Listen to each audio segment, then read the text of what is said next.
A silent prayer for a life lost. Of his 8 children, Mehmet Kövük says his son Ibrahim was his favorite. 3 months ago, Ibrahim's body was returned from Syria. The 26-year-old died while fighting for the Kurdish resistance. He was helpful and he cared a great deal for his people. We have relatives in the Kurdish part of Syria.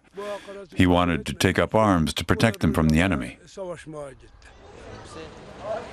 Ibrahim Kövük lived in Onbirnisan, a small Kurdish town near the Turkish-Syrian border. He ran a food shop here. Now his older brother has taken over the shop. Ibrahim had always dreamed of a Kurdish revolution. One day he decided to take action. Under the name Erdal, he spent 8 months fighting for Kurdish autonomy on Syrian soil. Before he left, he wrote off his customers' debts, put things in order, and closed the shop. Then he was gone. None of us knew about his plans, but we respect his decision. As Kurds, we are repressed and attacked everywhere, not only in Syria, but in Iraq, Iran, and Turkey. We have to defend ourselves. Whether they join the ranks of Kurdish fighters taking up arms against Islamic State forces in Syria, or the militant Kurdish Workers' Party fighting on home soil, many young Kurds see violent conflict as their only escape from poverty and discrimination. The PKK flag has become a common sight at the funerals of Kurds killed in fighting in Syria. Many don't differentiate between the Turkish government and Islamic State terrorists. 2 years ago, the Turkish government and the PKK agreed on a ceasefire based on the principle of peace in return for reforms.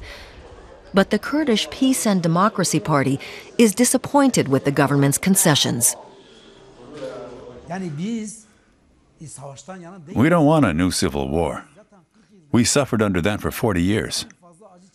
But just allowing us to speak our own language is not enough. We want recognition of our culture and we want autonomy. If we're to prevent our boys from taking up arms, we'll have to take serious steps in that direction.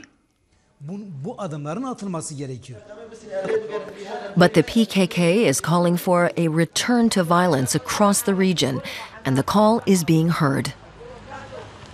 Close to the Syrian border, we meet Ahmad, a Turkish Kurd. The young medical student left his hometown of Adana to join the fight for Kurdistan. How and where, he doesn't yet know, but he's sure that relying on peaceful means is not the answer. The Turkish nationalists continue to humiliate us by saying there is only one nationality and one language. The peace talks have taken us nowhere, so at least if we join an armed struggle, we can demonstrate our pride in our roots. And it gives us a space to live in freedom. When a police car drives past, Ahmad makes a run for it. By now, he will be in the mountains with the PKK. It was this dream of freedom and a better life that drew Ibrahim Kövük to join the Kurdish armed resistance movement. Before he left, he wrote a goodbye letter to his brother.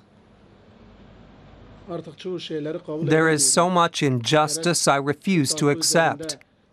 I don't just mean what we as Kurds are made to suffer, but also other people and groups around the world.